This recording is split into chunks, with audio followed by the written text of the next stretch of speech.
Hey humans, I have been sick with the flu the last week. That's where I've been. But I did want to make this video because,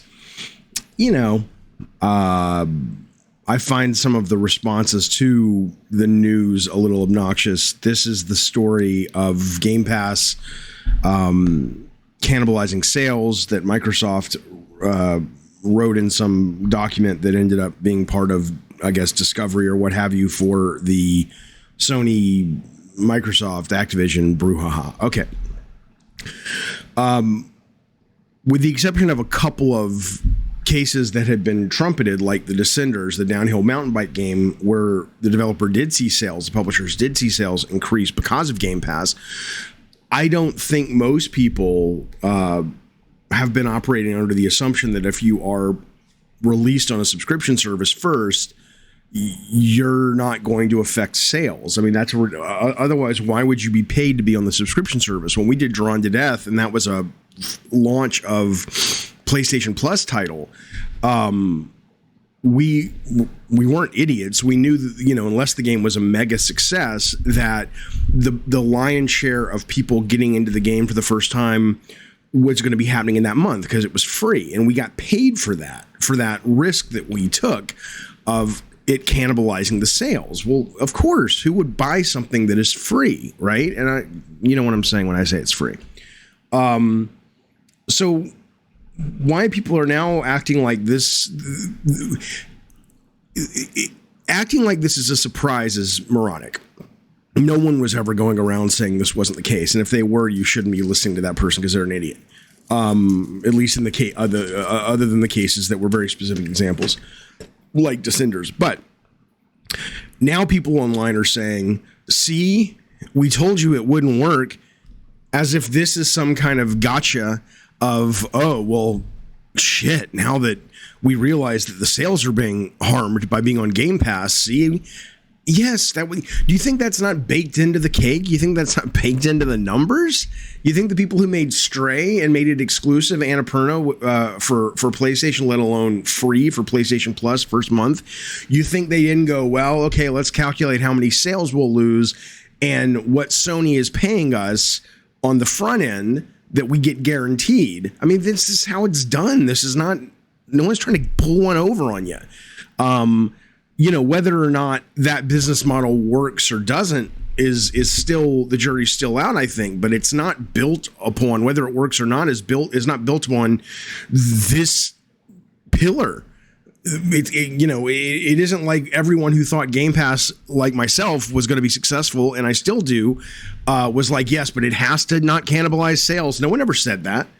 But this one guy just wrote at me, Kyo GX, I guess. So when media influencers were pushing for Sony to do a day and date model for their franchises, they knew this was a cancerous strategy. No, it's not a cancerous strategy. Jim Ryan seems to think they can't afford to not get the $70 sales up front that they would lose by being on PlayStation. So in his mind, it's a system that doesn't work.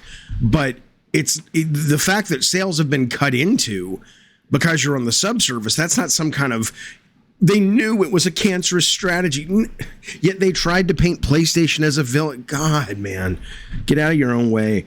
Now we have people on Twitter, he goes on, and other outlets saying they aren't surprised or they knew. Yeah, right.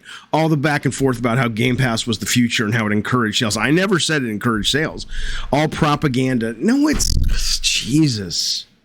Anyway, I just, and I got more people saying, I'm not picking on this one guy. I don't know this guy, but I've got more people writing the same thing, like, either agreeing with him, retweeting him, or saying, what did our buddy Raveno says? Let's see. He says, Sir Isaac says, I agree. The problem is, well, I'll just wait until it's on Game Pass, and then the publisher's losing sales. I have never understood why that's a them problem. If you can't, if you put out, let's take Wanted Dead. I don't know if it's going to be good or not. I'm excited for it. It comes out this week. if that game isn't compelling enough for you to drop your 40 or however much it is, 70, $80, and you're thinking, I'm just going to wait because that might come out on Game Pass. Well, that's not a knock against Game Pass or PS Plus. That's just you going, now that I have options of how I consume things, I am choosing to wait. The content on an individual by individual basis is not compelling enough for me to, now that I have an option and I know there's a good chance it'll eventually be on a subservice. That's not a problem. That's a good thing. You're a consumer. You should be thrilled that you have options now. So you wait to buy Forspoken because it'll probably come out on PS Plus, or you wait to buy a bunch of things that are over $40 because all of them will come out for at least a 1 hour, usually more, trial period on PS Plus. The fact that gamers are acting as if this is a problem, this is what I think we want. We want choice. We want better deals for us. We want to have options to say, look, man, if you really want to play, Hi-Fi Rush Day One, well, that's different.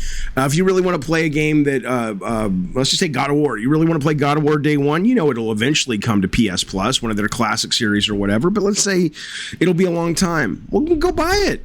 They made a good enough game, a great enough game, that it's worth $70 Day One. But I continue to be stunned that gamers, not all gamers, but I have to keep saying, got to be clear, because you said gamers, you mean all of us, you hate all of us. I continually am stunned at how willing hardcore gamers seem to be to give up their own benefits, because it's almost like they think they're going to get jobs at a game. It's like, go make your own fucking game. First off, that it just feels like, it's like, why are you brown nosing these companies? They don't need your fucking help. If you want to buy their shit, buy their shit. If they go out of business, they go out of business because they couldn't compete. So what?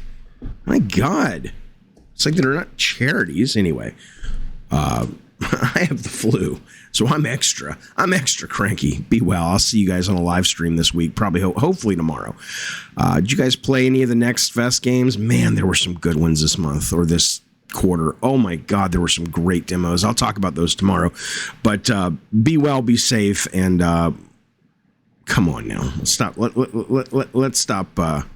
Let's stop acting like we work for these companies and not they work for us. I have the flu. Okay, bye.